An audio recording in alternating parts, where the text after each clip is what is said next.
Jambo la 10, msingi wa 10 wa kukusaidia kwenye kusonga mbele kwenye maisha ni kuwa na vipaumbele sahihi. Kuwa na vipaumbele sahihi. Kuwa na vipaumbele sahihi. Nitakuelezea kitu. Tunapokula ugali kwa kawaida, tunachukua mkono, tunaingiza kwenye ugali, tunatoka pale, tunaingiza kwenye maharage, kitoka kwenye maharage tunaingia mdomoni. Mkono, ugali cha kwanza, maharage cha pili, mdomoni cha tatu. Vipaumbele ni kufanya mambo kwa utaratibu unaoleta maana na tija. Lakini tunapokula ugali, naweza nikaamua tu kwa makusudi nikachukua ugali wote nikaula kwanza. Nikimaliza bakuli langu la ugali nakuja kwenye mboga na imimina tu vitachanganyikia tumboni. Kuna ubaya? Ni dhambi? Sio dhambi na kuna ubaya. Vitachanganyikia wapi? Tumboni. Mwingine kwa makusudi anaweza kukomba mboga, tukifika tu mezani anawahi mboga kwanza, anaipiga chwa, kamaliza. Ugali uko wapi? Anakula ugali, kamaliza. Kuna ubaya? Lakini sio utaratibu. Kwenye uchumi, kwenye fedha, kwenye biashara, kwenye kazi, Mungu ametoa vipaumbele na nataka nivisome. Ninaomba wafundishe watoto wako kufuata hivi vipaumbele. Wengi watu wazima tumechelewa. Biblia inatoa vipaumbele. Anza na kazi, halafu nenda kwenye shamba ama biashara ama kitega uchumi. Ukishamaliza nenda kashughulike na mambo ya nyumba. Anza na kazi, mkono wako kwenye ugali, halafu nenda kwenye shamba, kwenye maharage. Ukimaliza tumbukiza mdomoni. Tengeneza kazi yako huko nje. Kazi kwanza, toka nyumbani nenda katafute kazi nje. Achana na mlango na bawaba.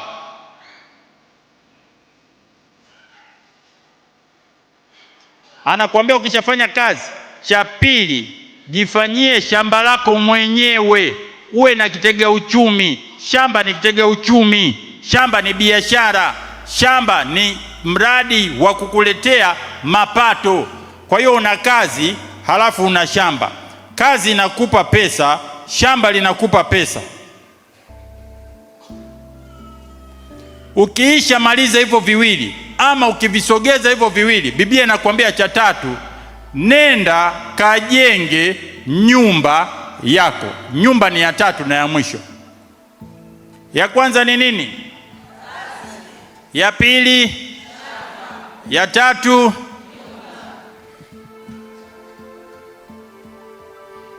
Kaangalie Wahindi, wanaenda kwenye kazi, wanaenda kwenye shamba biashara, wanaenda kwenye nyumba. Kaangalie Wazungu, wanaanza na kazi, wanatafuta nyumba, mortgage, wanatafuta kitega uchumi, wanatafuta biashara, wakimaliza wanaenda kuoa, kuolewa na kujenga mambo yao ya familia. Kaangalie Waswahili.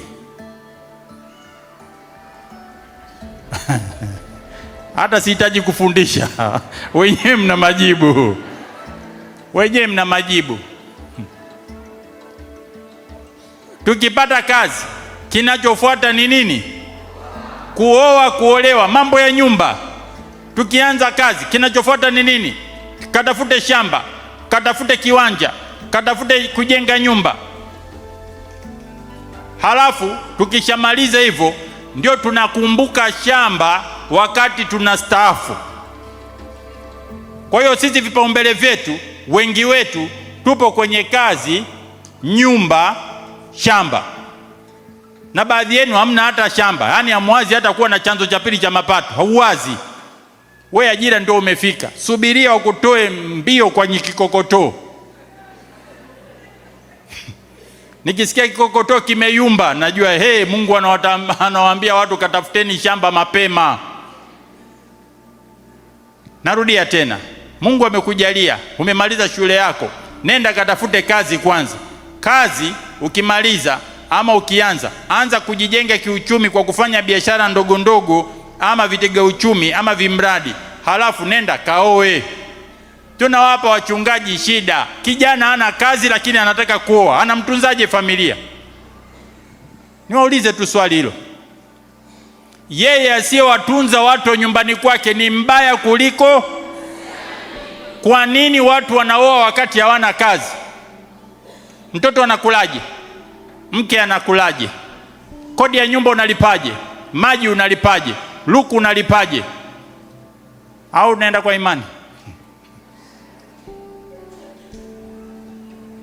Weka vipaumbele sawa sawa. Kazi kwanza, shamba kitega uchumi pili, halafu nenda kaoe, hakuna shida. Nenda katafute li TV likubwa, hakuna shida. Vijana wapo, mtu ana li TV likubwa lakini hana mtaji wa biashara. TV inakuwaje nyumbani nchi 24 wakati hauna mtaji? Una simu ina macho manne hivi kabisa na unaininginiza huku nyuma huku, macho manne hivi, shilingi 600,000, shilingi 1,000,000, shilingi 2,000,000, lakini hauna mtaji wa shilingi 1,000,000. Kauze simu kwanza. Haleluya! Tusiendekeze starehe tukaacha mambo ya msingi ya kipaumbele. Kila siku sina mtaji wa biashara, kila wiki unasuka nywele za shilingi 50,000. Wapi na wapi? Mimi naweza nikazibana tu hivi zikipendeza biashara, nikaweka mtaji, mengine atajichambulia mbele ya safari. Haleluya! Weka vipaumbele vyako kisahihi kama unataka kujenga uchumi imara. Ndivyo Biblia inavyosema. Suleiman tajiri namba 1, kazi kwanza, shamba cha pili, mambo ya nyumba na starehe cha tatu. Michango yote ya harusi unachangia, michango yote ya send off unachangia. Kiasi gani ulichokitenga kwa ajili ya shamba huna?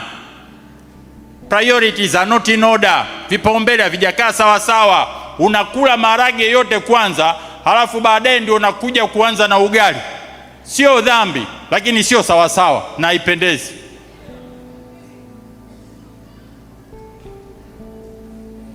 Mungu anisaidie, lakini niseme neno moja kwa upendo kanisani, kwa sababu hapa tuna viongozi wa dini, viongozi wetu wa kiroho. Viongozi, sadaka tunazozipata ni mbegu, ni kazi. Zichukueni sehemu ya sadaka kawekezeni, itatupa mapato mbele ya safari. Tusile sadaka zote. Tenga kwa ajili ya shughuli za kanisa, tenga kwa ajili ya UTT sadaka zako. Kwani usipeleke sehemu ya sadaka UTT? Kwani usipeleke sehemu ya sadaka mkatengeneza vyumba vya kupangisha, lakini mwapangishe watu wenye uwezo, sio wapendwa ambao hawana uwezo? Tunaleta ugomvi tu kanisani hapa. Sifa ya kwanza, uwe una uwezo, sio uwe umeokoka. Hiki ni kitega uchumi, tunategemea faida. Tupe faida yetu kwanza, mengine baadaye. Haleluya!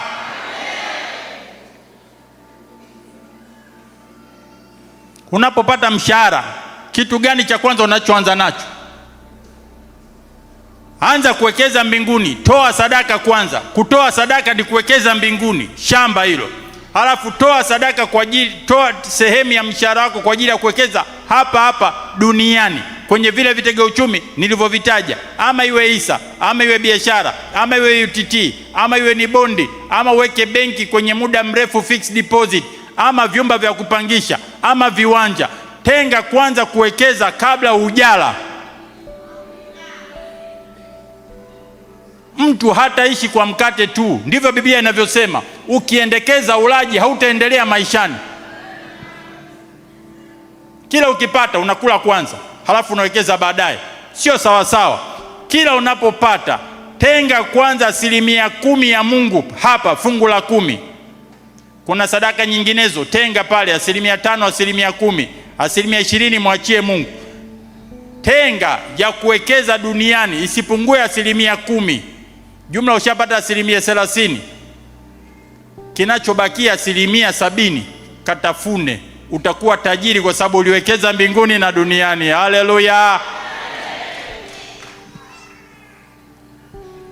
Ukitaka kuwa maskini, anza na utaratibu. Ukipata pesa unakula kwanza chakula, mboga kwa mangi, duka la Mwarabu, umenunua mahitaji yako.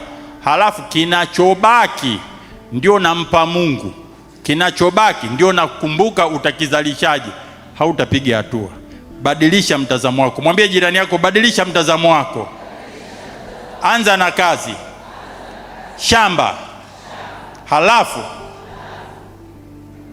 malizia na nyumba. Jambo la 11.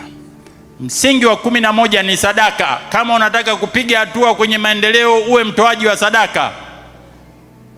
Masikini na wahitaji hatufanani kiuchumi, hatufanani kiuwezo. Baadhi yetu ni maskini, baadhi yetu wana shida, baadhi yetu hawana uchumi mzuri. Jenga tabia ya kuwasaidia maskini. Jenga tabia ya kuwasaidia hawa yatima, watoto ambao hawana baba, hawana mama. Mungu ni baba yao, Mungu ndio mama yao. Saidia. Nenda kawasaidia wajane ambao hawajiwezi. Wajane wako makundi mawili, na mheshimiwa mama mchungaji atanisaidia kama nitakosea. Kuna wajane wenye uwezo, kuna wajane wasiokuwa na uwezo. Wajane wenye uwezo, na hasa vile vibinti binti, Biblia inasema ingieni sokoni mkaolewe. Haleluya! We bomba, unakaa tu hapo umezubaa nini? Ingia sokoni. Mheshimiwa mchungaji, si ndivyo Biblia inavyosema? Wajane vijana mnaruhusiwa kuolewa. Usikae hapa, mimi mjane, mimi nimefiwa, wakati mshirika wa pili na watatu wa nne kila siku, dada nataka kukuoa, dada nataka kukuoa. Waambie karibuni, twende madhabahuni tukaoane, maisha yanasonga mbele. Haleluya!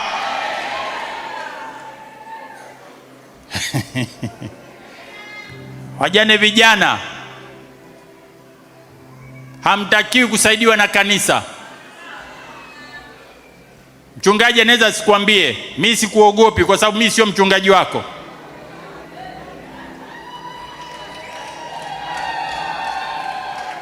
Kaolewe tu, siogope. Nenda kaolewe, kaolewe wala usione shida. Mungu kakuletea kijana huyu na umempenda, ruka naye.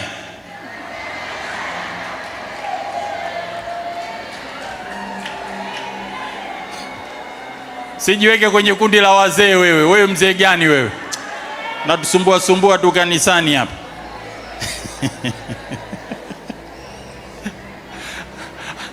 Lakini Biblia inasema kuna wengine hawa yatima, basi hao na wenyewe tuwasaidie. Sadaka zinauma nyie, usifanye masiara. Samueli wa kwanza sura 24, usitoe sadaka isiyo kuuma. Ndio Biblia inavyosema. Akatoa. Tangu kipindi kile anasema kila akitoa sadaka na kuwasaidia wahitaji, Mungu anarudisha pesa. Na mimi nikwambie, kila utakapotoa Mungu atarudisha zaidi. Haleluya! Toa, achana na ubahili. Toa sadaka. First fruits, malimbuko, katoe. Umepata kazi yako ya kwanza, katoe mshahara mzima. Kuku ametaga mayai mara ya kwanza, kauze mayai, kalete pesa zote kaweke kanisani. Kijana mwingine akaniuliza, bwana wewe, umefundisha habari za sadaka, mimi sitoagi sadaka. Hii malimbuko inakuaje? Nikamwelesha kwenye simu.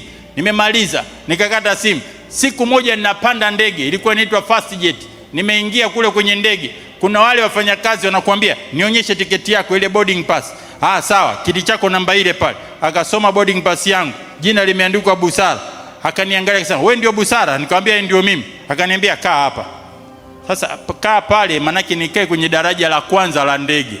Daraja la kwanza la ndege kule wanakaaga marais, kule wanakaaga mawaziri, kule wanakaaga watu wenye pesa. Nikamwambia, "Mimi daraja langu la kule la uchumi, la watu wote." Akasema, "Mimi nimekuambia kaa hapa."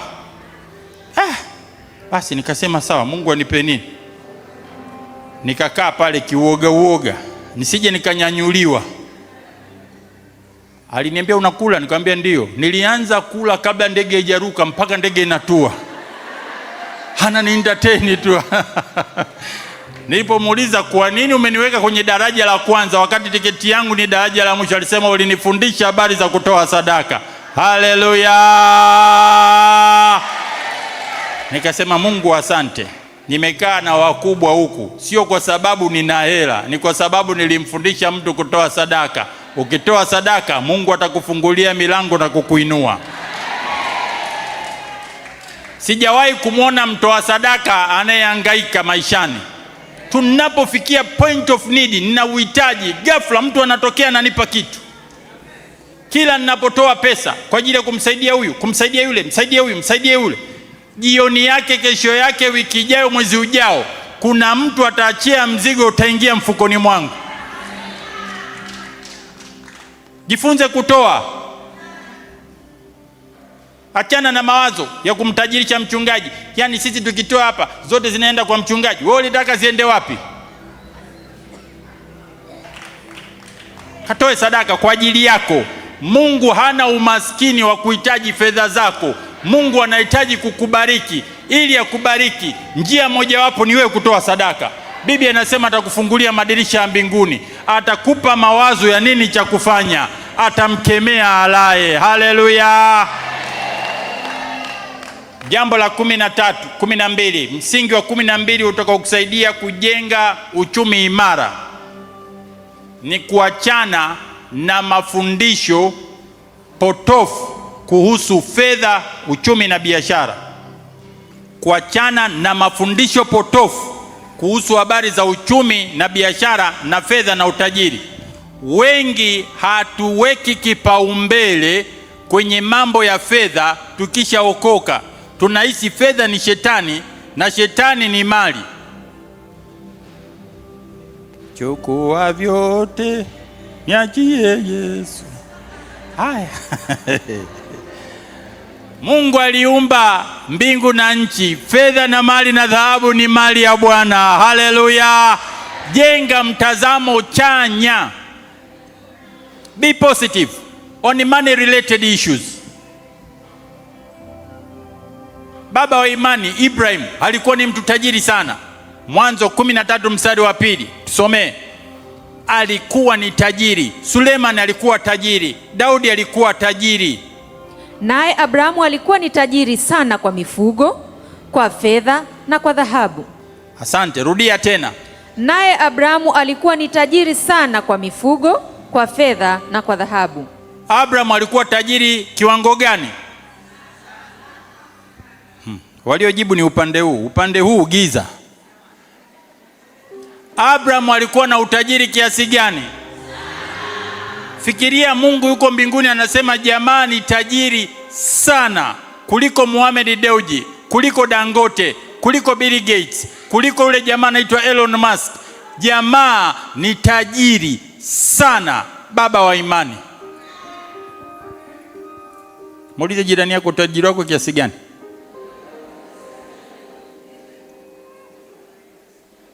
Kwa nini usiwe na mtazamo chanya wa kuwaza kuwa tajiri?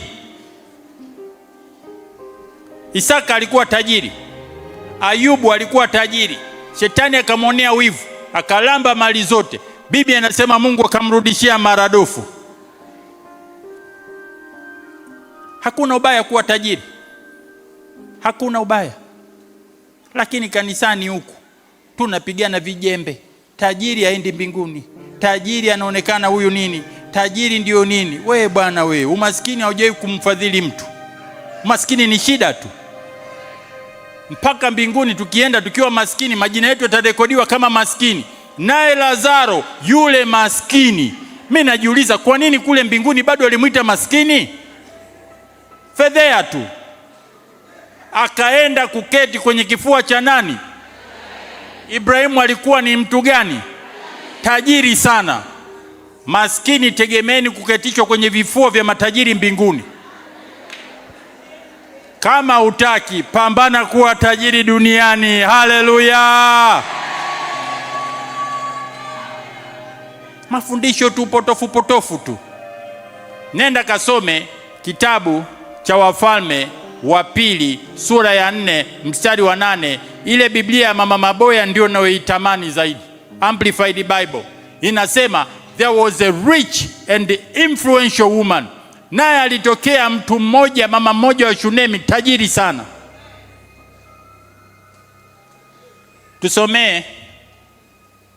Amplified Bible. Yule mama Mshunemi, Wafalme wa Pili kama sikosei, sura ya 4 mstari wa 8. Kina mama mnisikilize kwa makini. Sikiliza kwa makini. Mungu alipomuumba Adam na Hawa, Biblia inasema akawabariki, akawapa vitu vyote, akawaambia zaeni, plural, wingi, mkaongezeke, mkajaze nchi, mkatawale na kumiliki. Hakusema akatawale, akamiliki kwa maana ya mtu mmoja. Alisema wakatawale wote wawili. Mwanamke anaweza na mwanaume anaweza. Mama, umepata hilo neno? Naomba tusomee. Wafalme wa Pili sura ile ya 4 mstari wa 8 anasema, Elisha and the woman from Shunammite. One day Elisha went to the town of Shunammite. A wealthy woman lived there, and she urged him to come to her home for a meal. After that, excellent. A wealthy, soma kwa nguvu kidogo. A wealthy woman lived, mwanamke tajiri. Wealthy manake tajiri. Mwanamke tajiri akamwambia yule ndugu Elisha, bwana we, twende nyumbani ukale. Jamaa akakataa. Biblia inasema alimshurutisha. Soma ya Kiswahili. Alimshika, sijui ni huku nyuma, sijui alimkunja shati namna hii, alimwambia unapenda upendi, utakwenda nyumbani kula. Hata ikawa siku moja Elisha alikwenda Shunemu, na huko kulikuwa kuna mwanamke mmoja mwenye cheo, naye akamshurutisha aje ale chakula. Ikawa kila alipopita njia ile huingia kula chakula. Asante. Mwanamke tajiri. Mwambie jirani yako mwanamke tajiri. Mwanamke tajiri. Mwanamke tajiri. Samahani, nilikuwa nimesoma ya New Living Translation, nisome Amplified. Ile Amplified ndio nilipenda, naomba. Anasema, one day Elijah went on to Shunem, where a rich and influential woman lived. Kuna sifa mbili huyu mwanamke anazo. Sifa ya kwanza, mwanamke tajiri. Sifa ya pili ni mwanamke mwenye ushawishi na cheo kwenye ngazi ya serikali. Akisimama hivi, rais anamsikiliza. Akisimama hivi, mkuu wa mkoa anamsikiliza. Akisimama hivi, mkuu wa wilaya anamsikiliza. Akisimama hivi, nchi nzima inamsikiliza. A rich and influential woman. Huyu mtumishi wa Mungu akajaribu kumwambia, unajua nenda kufanyia hivi na hivi. Yule mama akamwambia, wewe unajisumbua tu, huko kote wananijua habari zangu mimi. Wewe unajulikana wapi?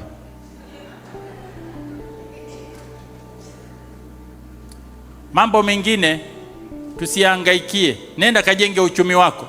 Biblia inasema mtu mwenye pesa ama uchumi atasikilizwa, hekima maskini haisikilizwi. Hatusikilizwi kwa sababu uchumi wetu uko mbovu.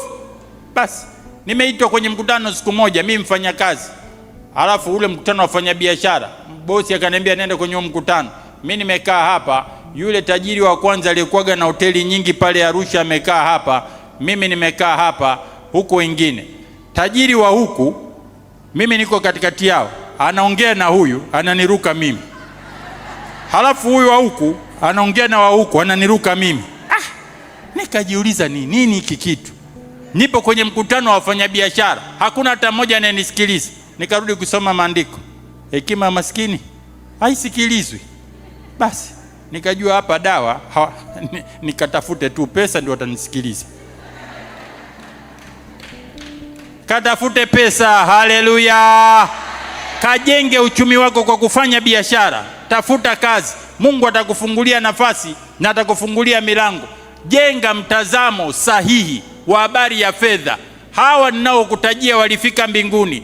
Ibrahim yuko mbinguni, Isaka yuko mbinguni. Mwanzo 47:14 kuna jamaa anaitwa Yusufu, super rich. Tusomee Mwanzo 47 mstari wa 14. Yusufu akakusanya fedha zote zilizoonekana katika nchi ya Misri na katika nchi ya Kanaani. Tulia. Yusufu alikusanya fedha kiasi.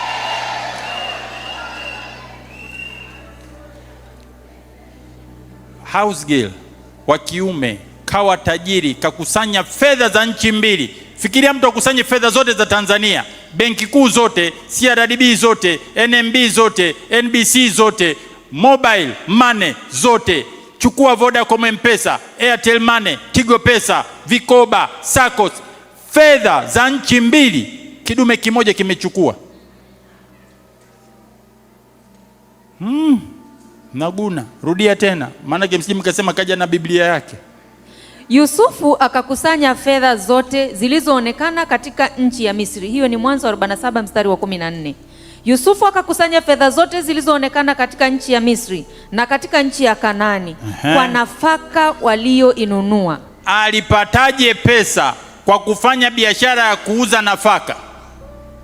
Yusufu akazileta zile fedha nyumbani kwa Farao. Asante, endelea. Fedha zote zilipokwisha katika nchi ya Misri na katika nchi ya Kanaani, Wamisri wote walimjia Yusufu wakasema, tupe sisi chakula, kwa nini tufe mbele ya macho yako? Maana fedha zetu zimekwisha. Yusufu akasema, toeni wanyama wenu, nami nitawapa chakula badala ya wanyama wenu. Akakusanya wanyama wote. Ukiendelea pale mbele, akakusanya ardhi yote. Fikiria mtu ana pesa zote, ana wanyama wote, amenunua kila kipande cha ardhi, kila nchi, sehemu yote imekuwa ya kwake. Alitoka kutoka kuwa mtu wa kawaida mpaka kuwa mtu asiyekuwa wa kawaida. Kwa nini una picha potofu kwamba wewe ni maskini na utakufa maskini? Yusufu alianza houseboy, akaja kuwa tajiri. Yusufu alianza kuwa huku chini kwenye kisima, akaja kukusanya shamba pamoja na ardhi ya nchi nzima. Ni Yusufu. Alikusanya wanyama wote, mbuzi wote wa kwake, ngamia wote wa kwake, punda wote wa kwake, kila mnyama unayemfahamu ni wa kwake. Halafu akaenda mpaka kuwanunua watu. Aliyekuwa mfungwa anateswa ndio kanunua mpaka wale waliokuwa wanamtesa. Mungu ana uwezo wa kubadilisha hatima yetu ikiwa tutakuwa na mtazamo chanya. Haleluya! Watumishi wa Mungu, viongozi wa dini, punguzeni mahubiri ya kupiga vita habari ya fedha. Biblia inasema fedha ni jawabu la mambo. Kwa nini unapiga vita habari ya fedha alafu unaweka kikapu cha sadaka? Wachie watu uhuru wao, wachie watu wakakusanye biashara, wafanye shughuli zao. Tuache kupigana vijembe kwenye mambo ya msingi ambayo Mungu ameyatamka kwenye Biblia. Jambo la 13, nitamalizia 14, nitakuwa nimemaliza kipindi changu. Jambo la 13 la msingi la kuzingatia kama unataka kujenga uchumi imara kwa kizazi chako na vizazi vijavyo ni kuwa na jicho la kuona na kutoa fursa. Andika hivyo hivyo, kuwa na jicho la kuona na kutoa fursa. Mhubiri 9:11. Neno la Mungu linasema, Mhubiri 9:11, nikarudi na kuona chini ya jua ya kwamba si wenye mbio washindao katika michezo, wala si walio hodari washindao vitani, wala si wenye hekima wapatao chakula, wala si watu wa ufahamu wapatao mali, wala wenye ustadi wapatao upendeleo, lakini wakati na bahati huwapata wote. Rudia sehemu ya mwisho. Lakini wakati na bahati huwapata wote. Mhubiri 9:11. Lakini wakati na bahati huwapata wote. Manake Mungu atakutengenezea mazingira na wakati wa wewe kufanikiwa kwenye maisha yako. Biblia ya Kiswahili inaita bahati. Bahati huwa impati kila mtu. Bahati huwa inachagua, inampata ule, wengine imewacha. Ndio maana wanasema bahati nasibu. Manake wanaopata ni wachache, wanaokosa ni wengi. Tafsiri sahihi, God gives opportunity to all of us. Hakuna mtu ambaye apewi nafasi na Mungu. Kila mtu anapewa. Swali ni kwamba utaijua kuiona. La pili, utaitwaa. Yusufu alipewa nafasi moja tu kutafsiri ndoto. Daudi alipewa nafasi moja tu kupambana na Goliath. That moment Hiyo nafasi ikitokea, ndio moyo wangu unatamani Mungu akufungue jicho ujue kwamba hiyo ndio nafasi ya kutoka. Haleluya! Pale mwanzoni anaanza kusema katika maisha, anza ule mstari wa kwanza. Mhubiri 9 mstari wa kwanza. Ndio 11. Mstari, nikarudi na kuona chini ya jua. Sikiliza, ya kwamba sio wenye mbio washindao katika michezo. Ukienda kwenye michezo, sio kila siku yule mkimbiaji mahiri ndio atakayeshinda. Kuna siku nyingine hata sisi ambao ni wakatikati tunamshinda yule aliyekimbia sana. Haleluya! Ndicho Mungu anachokuonyesha kwamba tukienda kwenye mazingira ya michezo, kombe la dunia limechukuliwa na timu isiyotarajiwa. Period. Mfano wa pili, wala sio walio hodari washindao vitani. Tukienda kwenye vita, unaweza ukaenda na taifa kubwa linapambana na taifa dogo, kama kinachoendelea sasa hivi, kijasho kinamtoka taifa kubwa. Kwa nini? Mungu hutoaga nafasi hata kwa sisi vichekechea kushinda vita. Kwa hiyo usijidharau kama ulivyo. Pamoja na udogo wako, Mungu anaweza kukuinua kiuchumi. Twende mfano wa tatu. Wala si wenye hekima wapatao chakula. Haya, mtu ana akili nyingi, hekima, kaweke chakula mezani. Alafu kuna kijamaa tu hakieleweki, kipo lakini kinaweza kununua chakula, mavazi, malazi, kaweka mezani. Kusoma muhimu, lakini usije ukaota kiburi. Unaweza kujikuta unalishwa na jamaa asiyesoma. Kwa nini? Mungu anataka kufundishe yeye ni Mungu mwenye kutoa fursa kwa kila mtu. Haleluya! Usinidharau, hujui maisha yangu ya mbeleni yatakuwaje. Mfano wa 4. Wala si watu wa ufahamu wapatao mali. Wala sio watu wenye akili nyingi wenye kushika mali. Tajiri wa kwanza Tanzania kasoma elimu gani? Yule upande wa Zanzibar yule. Anetuziaga ice cream. Anetuziaga unga. Biblia inasema sio lazima mtu ambaye amesoma sana ashike mali. Ni jambo la kawaida kumuona mtu aliyeshia darasa la 7 ndio tajiri wa mjini. Manake tuheshimiane. Wafanyabiashara wenye pesa ni watu wasioonekana, wadogo wadogo. Haleluya! Siku moja nimekaa na dada mmoja akaniambia, naomba nikuone unishauri. Basi nikamsikiliza kifupi paka hapa, kifupi. Mimi mkinga. Mkinga, unikusaidie nini? Nina pesa nataka kuwekeza. Kiasi gani? Milioni 200.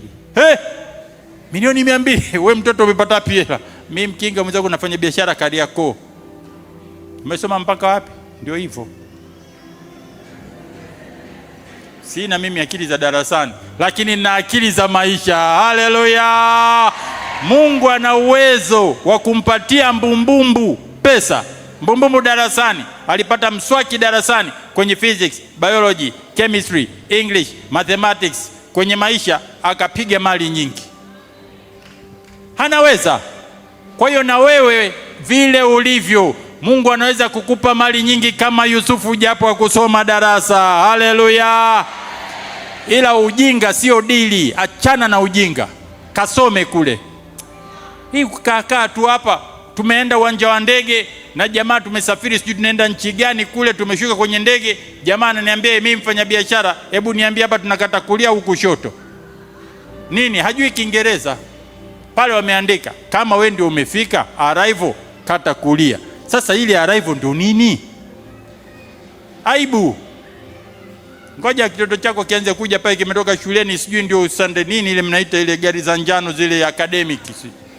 Mama, today we have learned. Unaanza kukimbia, niko busy jikoni. We, Kiingereza mgogoro. Fanya masiara. Kimbia kulia na kushoto. I'm busy. You are busy wapi? Umbumbumbu huo. Nenda kasome. Haleluya! Mchungaji Maboya, baba, mheshimiwa askofu, si mnamfahamu? Mheshimiwa Dastan, ana mama pamoja na mzee Rioba pamoja na mama Rioba. Wao ndio walikuwaga viongozi wakubwa wa kanisa walitujengea msingi mkubwa wa msukumo kwenye kusoma. Mungu awabariki kwa ule moyo wenu.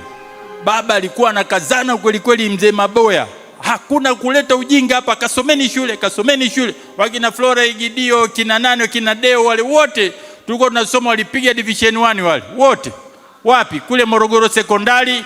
Mimi nilikuwa Kiguru Nyembe, Mungu mwema akanijalia division 1 yangu ya form 4. Haleluya. Pamoja na kwamba Mungu anaweza kukupa mali na umbumbumbu, achana na umbumbumbu, nenda kasome. Kama hujasoma, somesha watoto basi.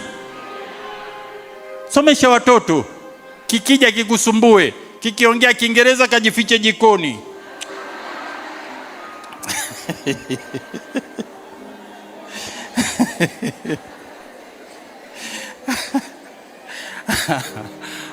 Jawadi, nimeongea mambo matatu: kuona fursa, kutwaa fursa. Katikati ya kuona na kutwaa kuna maandalizi. Hayo mambo matatu ni mambo muhimu. Waefeso 1:18, macho yenu yatiwe nuru. Mfanyabiashara aliyeona fursa, kuna nuru imeangukia kwenye moyo wake ya kuona jambo jema. Waefeso 1:18, macho ya mioyo yenu yatiwe nuru, mjue tumaini la mwito wake jinsi lilivyo. Macho ya mioyo, macho ya mioyo. Moyo una jicho. Mwambie jirani yako, moyo una jicho. Mmoja akijenga hoteli hapa, utaona kesho ananunua tena na eneo la pili anaongeza, kesho kutwa ananunua. Mwingine akinunua kiwanja hapa, mwingine anaona pori na shamba, mwingine ameona kanisa. Pale lilipojengwa kanisa, zamani ilikuwa ni sehemu ambapo maji yanatua. Pale Morogoro pale tope lile linatua, ilikuwa ni swamp sijui unaitaje?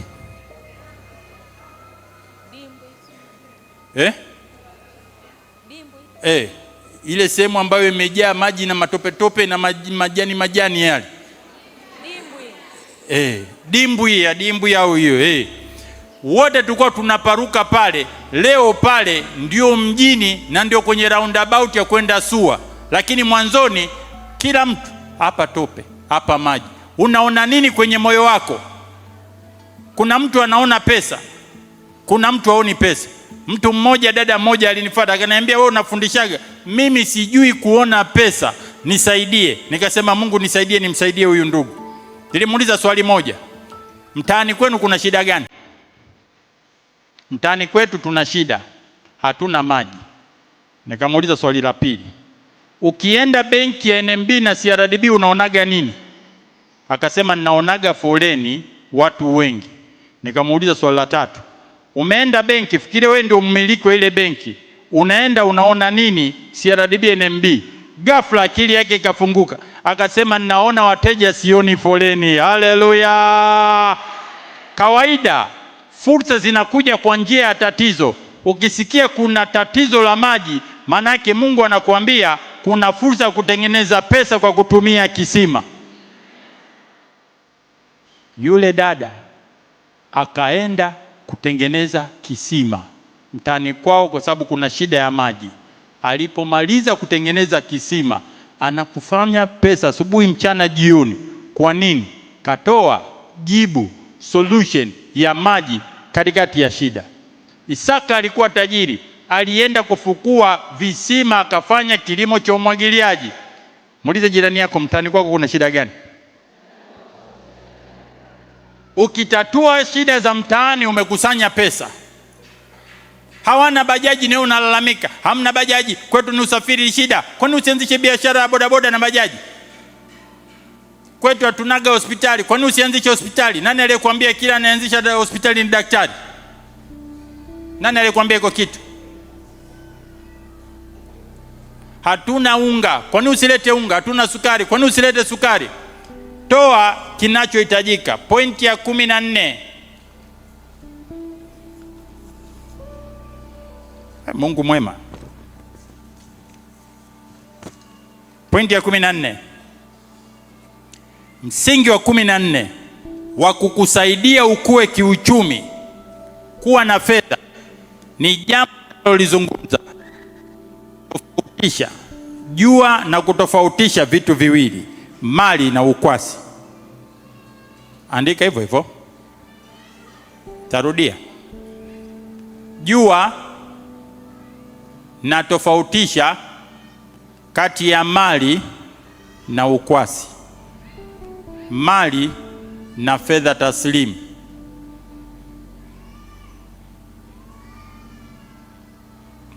Hapa naona kama watu wote wameshangaa, kontenda polepole.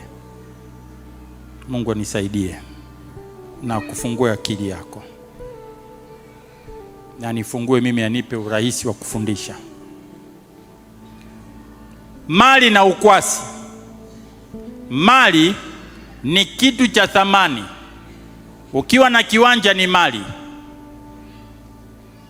ukiwa na bidhaa dukani ni mali, ukiwa na mzigo wa kuuza ni mali, ukiwa na duka ni mali, ukiwa na wanyama ni mali, ukiwa na fedha benki ni mali, ukiwa na gari ni mali. Tumeelewana hapa? Ukiwa na nyumba za kupangisha ni mali, ukiwa na pikipiki ni mali. Mali ni kitu cha thamani, lakini sio lazima kiwe kitu chenye kuzalisha.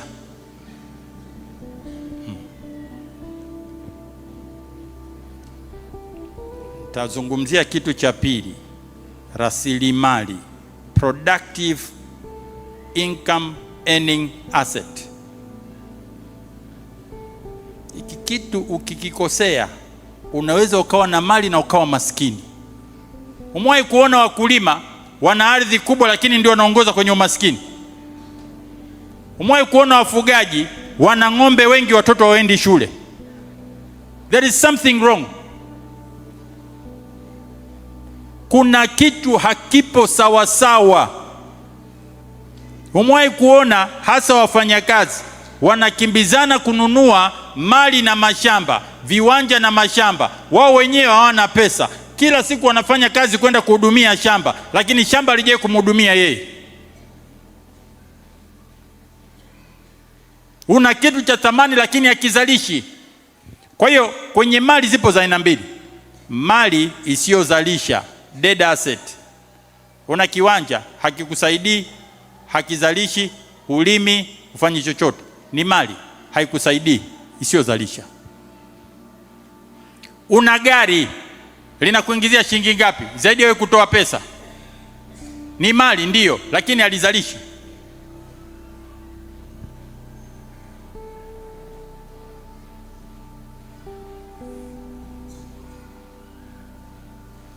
Upande wa pili, aina ya pili ya mali ni mali yenye kuzalisha faida.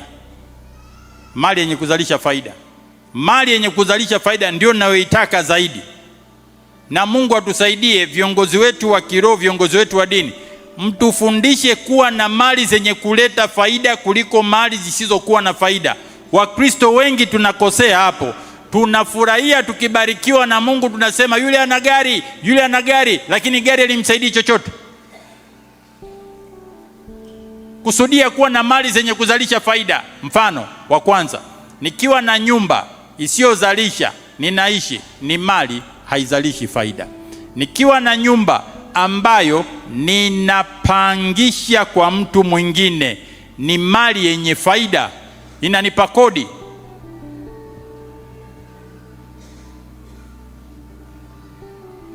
Nikiweka pesa benki kwenye akaunti ya kawaida, ni mali isiyonipa faida, silipi riba yoyote. Nikichukua pesa hizo hizo nikamwambia afisa wa benki, naomba pesa zangu ziwe zinanizalishia faida, nikiweka pesa nipate faida, mali yangu imebadilika kuwa rasilimali kitega uchumi chenye kunipa pesa.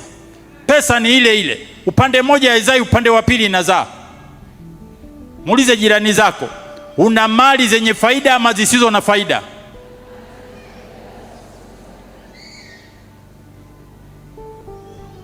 Mithali 31, yule mama ana mali ambazo amepanda mizabibu, anauza zabibu. Wewe shambani una nini? zaidi ya kutoa mshahara kwenda kuhudumia? Jiulize swali hili. Una mali kiasi gani zenye kuzalisha na una mali kiasi gani zisizozalisha?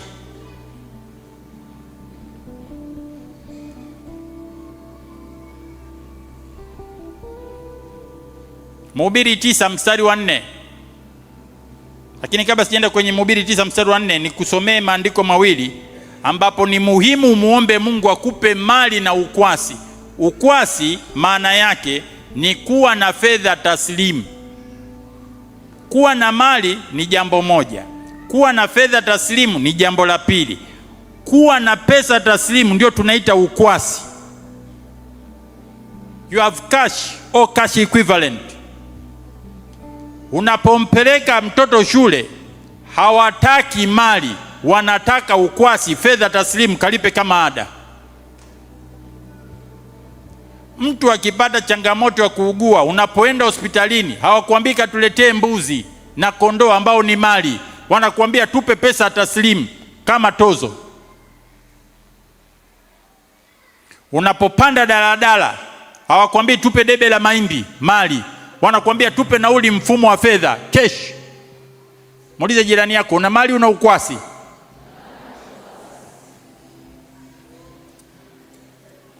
Ni muhimu uwe na mali na ukwasi. Mali ukiuza unapata ukwasi, ukiwa na ukwasi unanunua mali. Haleluya! Tusomee Mhubiri 5:19. Na hili neno mlisikilize kwa makini.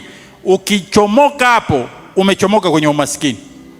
Mhubiri 5 mstari wa 19. Tena kwa habari ya kila mwanadamu ambaye Mungu amempa mali na ukwasi, akamwezesha kula katika hizo na kuipokea sehemu yake na kuifurahia mali yake, hiyo ndiyo karama ya Mungu. Tena kwa habari ya mwanadamu ambaye ni mimi na wewe, ambaye Mungu ametupa mali na kuna vitu viwili unatakiwa muombe Mungu akupe. Wengi mnamwombaga Mungu mali, wachache mnamwombaga Mungu ukwasi. Mungu, naomba unipe kiwanja, mali, anakupa. Una kiwanja, hauna pesa.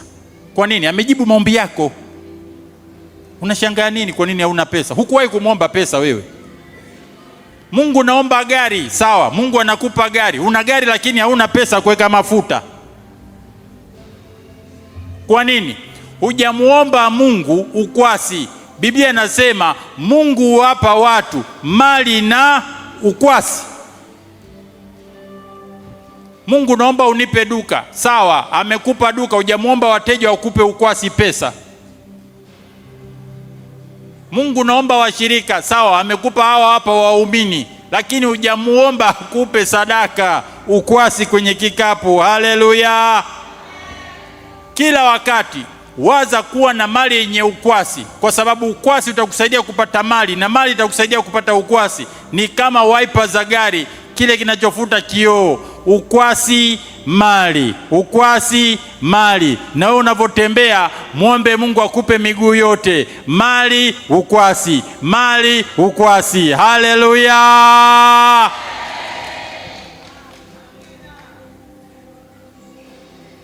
Ukiuza bidhaa kwa wateja hawajakulipa pesa, una mali, una wadeni, unawadai, lakini hauna ukwasi kwa sababu hawajakulipa.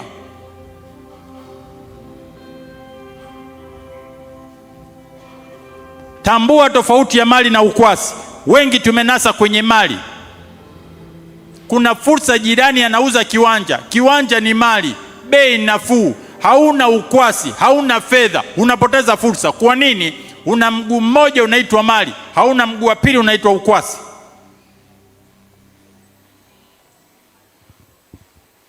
Jifunze kumwomba Mungu akupe vyote viwili, na achana na fahari ya kuwa na mali isiyo kusaidia. Kwenye Mhubiri 9:4 atatusomea. Mhubiri 9:4 mstari wa 4, neno la Mungu linasema, kwa kuwa liko tumaini kwa yule aliyeambatana na wote walio hai, maana ni afadhali mbwa aliye hai kuliko simba aliyekufa. Ni afadhali mbwa aliye kuliko simba aliye. Wengi tuna misimba iliyokufa, Una mbonge wa mjumba ghorofa 10, lakini huna kodi hata shilingi moja. Simba lilokufa hilo. Na wenzangu Wachaga, Mungu awajalie na wabariki. Kajengeni tu kijijini. Nyumba unaojenga kijijini ni kubwa kuliko nyumba uliojenga mjini. Unaenda kukaa siku ya Disemba tu mara moja. Simba lilokufa hilo.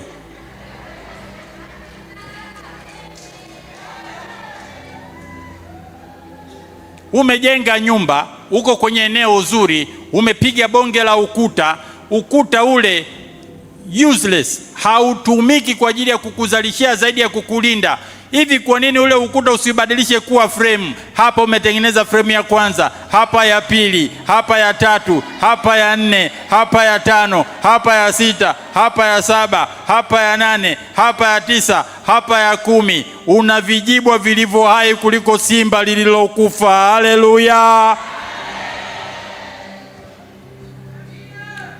Una banda zuri kabisa la kisasa, limejengwa kama huu ukumbi. Ndani kuna ng'ombe wa kizamani, anatoa ng'ombe 10, wanatoa lita 1. Kwa nini usiwe na ng'ombe moja anayetoa lita 10?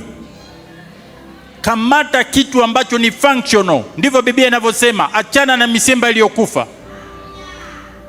Ufahari tu. Ufahari haukupeleki mahali. Katafute vijibwa vilivyo hai. Haleluya!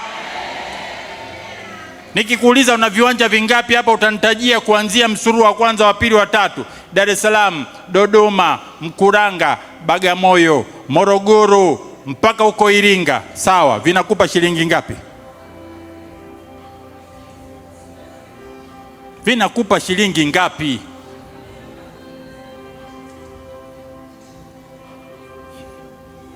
Simba tu.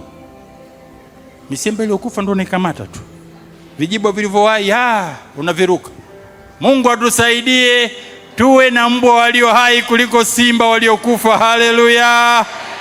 Jina la Bwana Yesu libarikiwe. Sifa na utukufu kwa Yesu. Asanteni kwa kunisikiliza. Mawazo yenye tija kwa maneno ya dhahabu kukupa hamasa na kujengea uwezo wa kufanya zaidi na kuwa zaidi. Welcome to the Hall of Positive Vibes.